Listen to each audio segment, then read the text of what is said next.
Welcome to Hasina's kitchen. ఈరోజు మీకోసం ఎంతో టేస్టీ అయినటువంటి ఫుల్ అపోలో ఫిష్ ఫ్రై ఎలా తయారు చేయాలో చూద్దాం.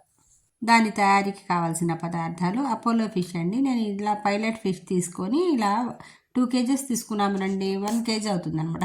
ఫుల్ ఇలాగే తీసుకున్నాను, చిన్న చిన్న ముక్కలుగా కట్ చేయకుండా ఇలా తీసుకున్నాను. ఇంకా దాంట్లో కావాల్సిన పదార్థాలు ఏంటంటే జీలకర్ర, ధనియాల పౌడర్, పెప్పర్ పౌడర్, మైదా. ఇవన్నీ డిస్క్రిప్షన్ బాక్స్లో ఇస్తానండి ఎంతెంత కొలతలో. చిల్లీ ఫ్లేక్స్, కారం, పసుపు, గరం మసాలా, కార్న్ఫ్లోర్, బియ్యపిండి, ఉప్పు.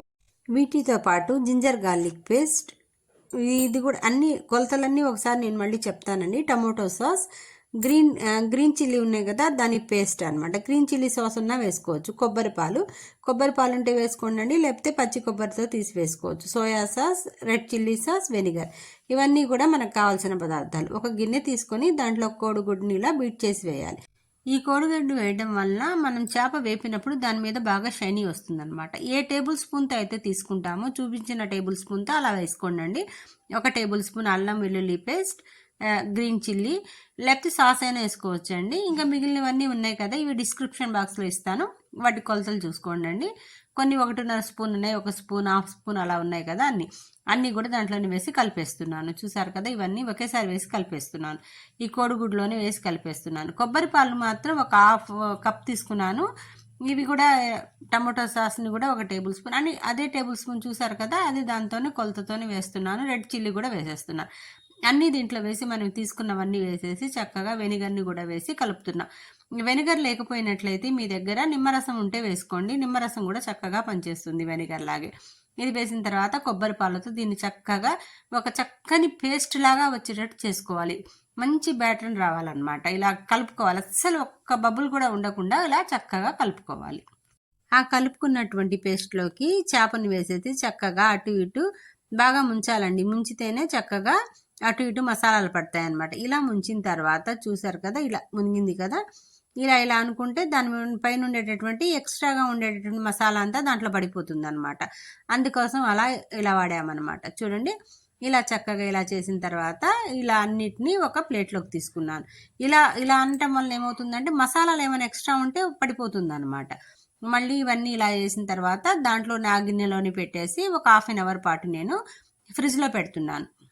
ఒక్కొక్కటి వేయడం వల్ల మన దగ్గర ఉన్నటువంటి మసాలాలన్నీ సరిపోతాయి అన్నమాట. లేకపోతే కొంచెం కష్టం అవుతుంది. అందుకని ఇలా వేసేసాం కదా, ఇలా వేసిన తర్వాత ఒక బాండీ తీసుకొని ఇలా కొంచెం లోతే ఉండాలండి. చేపలు వేపేటప్పుడు బాండీ ఇలా పాన్ లాగా ఉండాలన్నమాట. అప్పుడే మనకి తక్కువ నూనె పడుతుంది, చక్కగా వేపడానికి మనకు వస్తుంది అనమాట. ఇలా వేసిన తర్వాత కొంచెం వేడెక్కాక నూనె ఇలా ఇప్పుడు మాత్రం ఇలా చక్కగా చేసుకోవాలన్నమాట. ఎక్కువ మసాలా ఉందనుకోండి, ఆల్రెడీ బాగా పట్టింది, ఇంకా పట్టాల్సిన అవసరం లేదు. ఇలా ఇదిలిచ్చి వేయటం వల్ల ఇంకా ఎక్స్ట్రా ఉండదు అనమాట, మాడదనమాట. మసాలా మాడింది అనుకోండి, అప్పుడు టేస్ట్ రాదు. చక్కగా ఇలా వేసుకోవాలి. అటు ఇటు తిప్పుకుంటూ చక్కగా వేపామనుకోండి, ఎమ్మి అయినటువంటి అపోలో ఫిష్ రెడీ అవుతుంది అనమాట. స్లో ఫ్లేమ్లో పెట్టాలండి. ఎంత స్లో ఫ్లేమ్లో పెడితే అంత చక్కగా వేగుతాయి అనమాట. లోపల వరకు వేగాలి కదా, దానికి పైన కూడా చక్కగా కోటింగ్ రావాలి, క్రిస్పీ అయిన కోటింగ్ రావాలి, బాగా వేగాలన్నమాట. చూసారు కదా, ఇలా వేగిపోయాయి. అన్నిటినీ అలాగే వేపేసానండి. చూడండి ఎంత బాగా వచ్చాయో. ఇప్పుడు మనకి నూనె 1/2 కప్ కంటే ఎక్కువ పడుతుంది అనమాట. చూసారా ఎంత ఎమ్మీగా ఉన్నాయో. ఇంకా ఆలస్యం ఎందుకు, దీని మీద కొంచెం కొత్తిమీర గార్నిష్ చేసేసి వేడివేడిగా లాగిచ్చేసామనుకోండి సరిపోతుంది.